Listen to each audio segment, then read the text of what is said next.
And they were from the army camp, like, out there. And the officers had sent them in because the officers had invited my sister and I out there for, it must have been Christmas or New Year's or something, it was some celebration. Anyways, they was having out at the army camp, and so they had sent these drivers in to be, well, we thought that they'd bring in a jeep or something like that, but they didn't. They came in on motorbikes.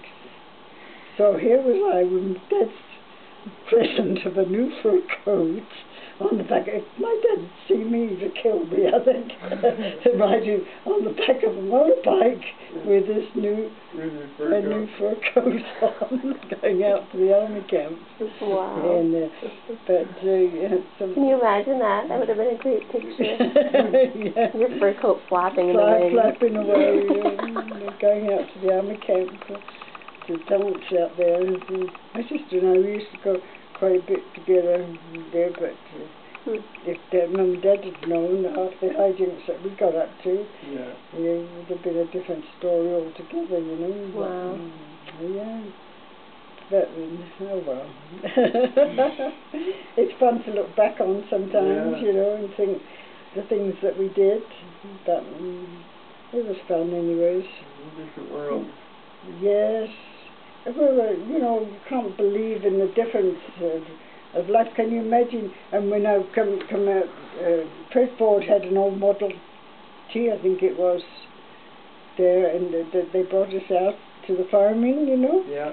And of course it was just plain wooden floors, and this little stove that the side was out. You had to have a piece of tin on the floor to catch the ashes, and our table was 2 sawhorses with an old door on the top of it.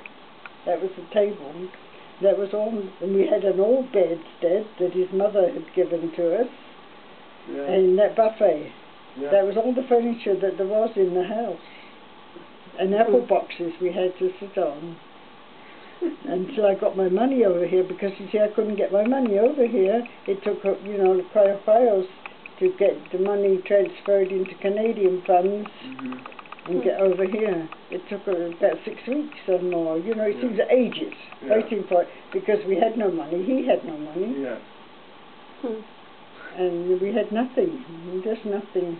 Wow. Only, as I say, this old table and the stove the ashes fell out of, and some of the ladies came over, and so I asked them if they would like a cup of tea, and they said, well, we'd rather have coffee.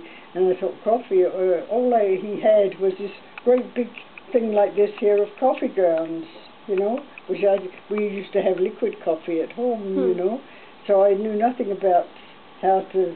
So how do I make them coffee? Well, we had lots of milk, so I put the milk on the stove and to heat up, and made a bit of fire and got this milk warmed up.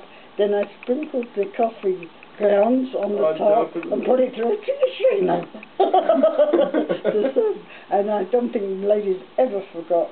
That everybody, I think, knew how I made coffee was with this milk and a tea strainer. Did they watch you do it, or did they see how you were? Well, we used it all in one room, because there was. They never said anything, though? No, they never said anything, except that I knew there was a lot of tittering that went on, and then they told me that they were taking me to this ladies' meeting. Well, at home, if you were going to a ladies' meeting, you dressed up, So, of course, me, not knowing, I went with high heel shoes on and my fur coat, and what did they call for me in? A team and wagon with straw in the bottom. So it was like a Christmas tree when I got out, because the straw had all stuck to my fur coat. Oh, I had so many terrible times. Can you imagine what it was like? Wow. If you could only have taken pictures. Yeah. I had some awful times because I didn't understand the people, because they didn't understand me, and and I called things differently. Like we had eiderdowns, which you don't have eiderdowns, it's comforters, and of course they didn't know what I was talking about. If I said an eiderdown, because was something they didn't know what it was. I wanted a cover to go on this eiderdown. Yeah. You know, you could buy covers on your, but I couldn't get it. And then, like, we always were to do your work in the morning, you wore your house dress with a pinafore. Where, of course, the people didn't know. I wanted to buy some new pinafores, but nobody could understand what it was that I wanted, you know. They showed me everything under the sun, except for, you know, I couldn't understand. How could they see a pinafore, you know, in something perhaps a china piece, you know, or something or the other in the store, because they didn't know what I was, you know, what I was asking for. I don't even know what you're asking. What is it? For, because, you know, so many different words we had to everyday things. Like, you know, jugs, you know, like if you, the jugs, and I wanted a little tiny jug just for a milk jug, you know, to put on the table. Yeah. Like a little, but bring out these great big things, this, you know, and I couldn't make people understand what it was that I wanted, you know, because, a little jug. Yeah, you know, a jug is a jug of wine or something, you know, to most people over here, you know. And that, but no, I had an awful time when I came over. And then I didn't know the money. So one day, guy said, what is in this purse that's so heavy, you know? But you see, I would change the dollars because I didn't know the change. So I had a purse full of change and it was so heavy. What in the world are you carrying around in here? You know, you couldn't believe that I had it full of change. You had a bag of coins. Yeah, because I didn't know the, you know, like if they wanted $1, I could give them dollar bills and $2 bills. Okay. You know, you don't have them now, do you? Yeah. But in those days we did have it. It was on paper, you know, there was a lot of paper money, but the other, I didn't know what they was worth or anything. You know, so I had an awful time. But 1950 was the first time I went back. That was with Roger. Yeah. And when did you come over? 1940? 45. So you in Canada? 45? So you had my dad the next year? Yeah. Okay. We was married, no, we was married in 1945. Okay. I think that's right. 1945 we was married, and then I came over the next year. 46. 46. And had my dad right away.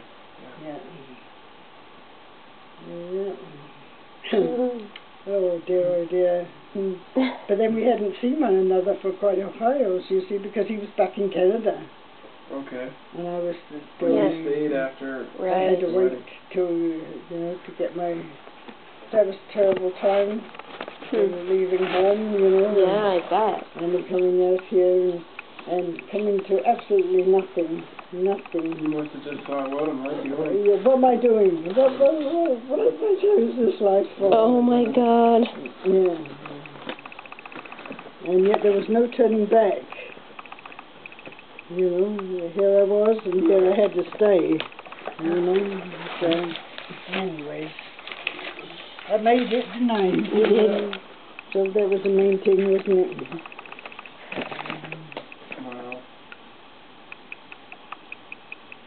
Whose picture is that? I don't know who that is. Is that Tam's good girl? Cheyenne. Mm-hmm. You've got some pictures of this year too, of Dean's children. They're grown up too. Bowden and Brent? Bowden and Brent?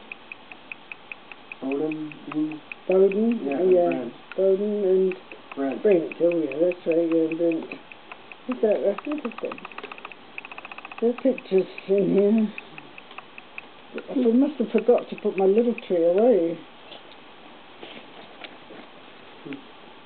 This is, I've got 30-some cards this Christmas. But this was the sad one here. This was my nephew that was killed. John and Adam, and they lived, you know, the two of them were in business together. Must be awful sad for him.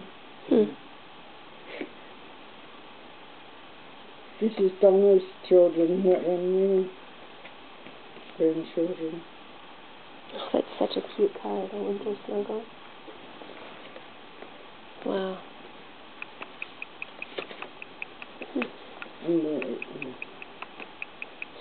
And this is from Tamara and Josh. So I suppose I go through all these and it'll be one of the last ones that I come across.